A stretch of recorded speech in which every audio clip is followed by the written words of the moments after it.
Mais de 90% das mães relatam sentir culpa de forma regular, não ocasional, não às vezes, quando erro de verdade. Regular, como parte do funcionamento diário de ser mãe. Esse número existe. Foi pesquisado, documentado, repetido em estudos diferentes, em países diferentes, em contextos diferentes.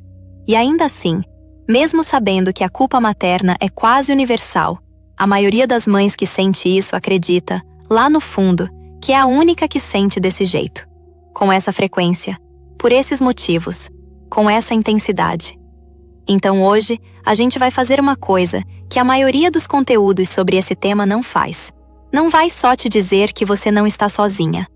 Vai explicar de onde essa culpa vem, como ela funciona, por que ela é tão resistente e por que ela não é evidência de que você é mãe inadequada. Porque dizer 90% das mães sentem isso, sem explicar o mecanismo, é como dizer você não está sozinha no incêndio, sem mostrar a saída. Então é isso que esse vídeo entrega, o nome exato do que você está sentindo, a origem estrutural disso, e uma ferramenta concreta para interromper o ciclo quando ele aparecer, porque ele vai aparecer. A diferença é o que você faz quando ele chega.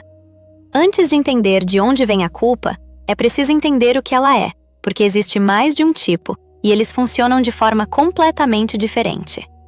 O primeiro tipo é a culpa sinal. Ela aparece quando você faz algo que vai contra o que acredita. Xingou na frente das crianças, esqueceu uma coisa importante, prometeu e não cumpriu. Essa culpa tem objeto claro, aparece depois de uma ação específica e, quando você age para corrigir o que pode, ela vai embora. Ela é desconfortável, mas é útil. É um sistema de navegação, informa, aponta e passa. O segundo tipo é a culpa-estado, e esse é o tipo que a maioria das mães vive sem ter nome para ele. A culpa-estado não tem objeto claro. Ela não aparece depois de um erro específico. Ela está lá antes de qualquer coisa acontecer. Ela está lá quando você está trabalhando. Devia estar com as crianças. Está lá quando você está com as crianças. Devia estar sendo mais paciente. Está lá quando você tenta descansar. Não mereço isso agora. Está lá quando você sai com amigas, quando você não sai, quando você grita, quando você não grita, quando você faz tudo certo e ainda assim sente que não é suficiente. Essa culpa não responde à correção. Você não consegue resolver o que a gerou, porque ela não foi gerada por um erro. Ela é um estado de fundo, como um ruído baixo que nunca para completamente. E aqui está o que isso significa. Se você vive com culpa-estado, não é porque você erra muito. É porque você está operando dentro de um sistema que produz culpa como subproduto, independente do que você faz. Isso tem nome, e não é fraqueza sua. A pergunta que fica é: se não é erro seu, de onde ela vem? A culpa materna não nasce de dentro, ela é fabricada de fora, e depois internalizada tão profundamente que começa a parecer que sempre foi sua. Existem 3 fontes estruturais que alimentam essa culpa, e entender cada uma delas muda completamente como você se relaciona com o que sente. A primeira fonte é o padrão impossível. A cultura não tem uma imagem coerente do que é uma boa mãe. Tem várias imagens simultâneas e contraditórias, e todas elas são cobradas ao mesmo tempo. A boa mãe está presente, mas tem carreira. É paciente, mas tem limites. Amamenta, mas não se perde nisso. Cuida da casa, mas não é submissa. Cuida de si, mas não é egoísta. Tem energia para os filhos, mas também para o parceiro. É mãe intensa, mas não é ansiosa. Não existe uma mulher real que cumpra esse conjunto de expectativas. Não existe. Mas cada vez que você deixa de cumprir qualquer pedaço desse padrão, a culpa aparece. Não porque você errou, porque o padrão foi desenhado para ser permanentemente inalcançável. A segunda fonte é a ausência de corresponsabilidade real. Quando uma pessoa carrega sozinha o que deveria ser dividido, qualquer coisa que ela faça fora dessa carga parece excesso. Parece roubo de tempo que não é dela. Você sai para fazer algo por você, e a culpa aparece, porque você sabe, em algum lugar, que deixou algo ou alguém para trás. Não porque sair seja errado, mas porque a base está desequilibrada. A culpa de tirar tempo para si não é frescura. É o sinal de que você está carregando mais do que a sua parte. E seu sistema nervoso sabe disso, mesmo quando você tenta ignorar. A terceira fonte é a punição social em todas as direções. Pensa numa mãe que trabalha fora. O que a cultura diz? Está deixando os filhos para criar. Agora pensa na mãe que fica em casa. O que a cultura diz? Não tem ambição, depende do marido. A mãe que grita é descontrolada. A mãe que não grita está suprimindo. A mãe que pede ajuda é fraca. A mãe que não pede está sofrendo em silêncio. Não existe posição que não seja punida.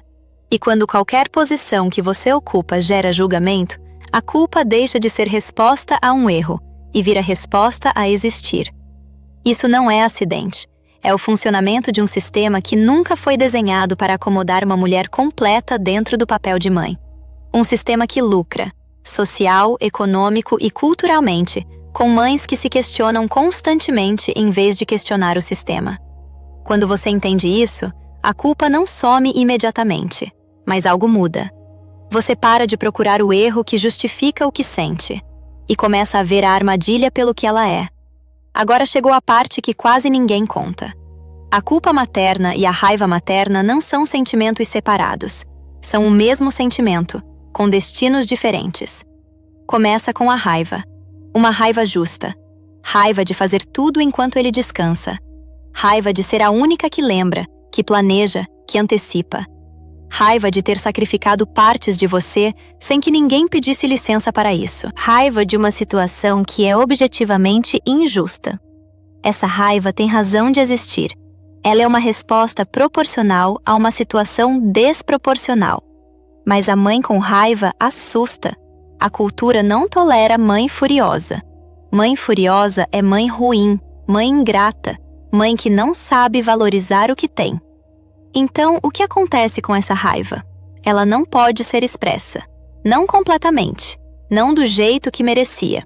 Então, ela vai para dentro. E quando a raiva vai para dentro, ela não some. Ela se transforma. Vira a pergunta: será que sou eu o problema? Vira a autocrítica que aparece de madrugada.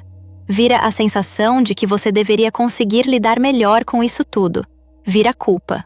A culpa, nesse caso, é a raiva com o endereço trocado. Em vez de apontar para o sistema que criou a situação injusta, ela aponta para você. E aí, o ciclo fecha. A culpa gera mais raiva. Raiva de se sentir culpada por coisas que não são culpa sua. Mas essa raiva também não pode ser expressa. Então, ela volta a virar culpa, e assim por diante. É por isso que a culpa-estado não responde à correção. Você não consegue resolver um ciclo tentando se comportar melhor dentro dele, porque o problema não é seu comportamento, é o ciclo. Isso tem nome, e não é fraqueza sua.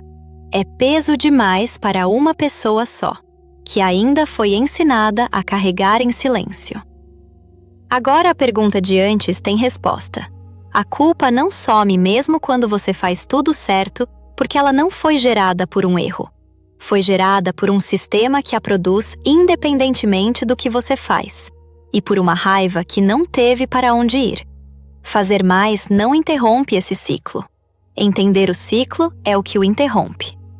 Se esse vídeo nomeou algo que você vive e você quer sair da culpa para o próximo passo, cuidar de você sem se punir por isso, tem um material na descrição que vai ajudar com exatamente isso. É o Kit de Sobrevivência. Autocuidado de 10 minutos. 30 dias de micropausas práticas. Uma por dia, todas gratuitas, todas com menos de 10 minutos. Porque cuidar de si não precisa ser mais uma coisa que você falha em fazer. Link na descrição. Entender o mecanismo já muda alguma coisa, mas entendimento sem ferramenta fica só na cabeça. E a culpa é um sentimento que mora no corpo, não na cabeça. Então aqui estão 3 movimentos concretos para usar quando o ciclo aparecer. O primeiro movimento é nomear o tipo de culpa quando ela chega. Quando a culpa aparecer, e ela vai aparecer, a primeira pergunta é: isso é culpa sinal ou culpa estado? Culpa sinal tem objeto claro. Você sabe exatamente o que fez, quando e o que pode fazer diferente. Se for esse o caso, haja no que pode e deixe ela ir. Ela cumpriu a função. Culpa estado não tem objeto claro. Ela está difusa, presente sem razão específica, resistente à solução. Se for esse o caso, o movimento não é se corrigir. É perguntar o que está por baixo dela. Nomear o tipo não resolve a culpa, mas interrompe o piloto automático de se autocriticar por algo que não é correção individual que vai resolver. O segundo movimento é rastrear a raiva por baixo da culpa. Quando você identificar culpa e estado, há uma pergunta que muda o que acontece a seguir. Com que eu estaria com raiva se eu pudesse estar? Não é para agir nessa raiva agora, não precisa. É só para localizar ela, porque ela está lá, independente de você a nomear ou não. Quando você nomeia a raiva, você para de transformá-la em culpa automaticamente. O endereço muda. E isso já é diferente de não ter nada. O terceiro movimento é uma pergunta para o momento agudo. Quando a culpa aparecer forte, no meio de uma saída, num momento de descanso, depois de um limite colocado, a pergunta é essa: isso é culpa de erro ou culpa de necessidade? Culpa de erro. Você fez algo que vai contra o que acredita. Haja se possível. Culpa de necessidade. Você teve uma necessidade humana. Descanso, espaço, prazer, tempo, e a cultura te disse que você não tem direito a isso. Esse tipo de culpa não pede correção, pede reconhecimento. Reconhecer não é fácil, mas é diferente de se punir. Antes de terminar, a objeção que provavelmente está aqui. Mas às vezes a culpa é merecida. Eu erro de verdade. Parte disso é real. Sim. Culpa sinal existe e é válida. Nenhuma mãe é perfeita, e não é sobre isso. A distinção não é entre mãe perfeita e mãe imperfeita. É entre uma culpa que informa e passa, e uma culpa que punisse e fica. Se você erra e a culpa te ajuda a corrigir, ela fez o trabalho dela. O problema é quando ela continua depois que o trabalho acabou, ou quando aparece sem que nenhum erro tenha acontecido. Esse é o ciclo que vale interromper. Se esse tema tocou em algo que você ainda não conseguiu resolver sozinha, tem um material na descrição que vai mais fundo nisso e que te ajuda a dar o primeiro passo concreto sem precisar de muito tempo nem de condições que você talvez não tenha agora. Então vamos fechar com o que você tem agora.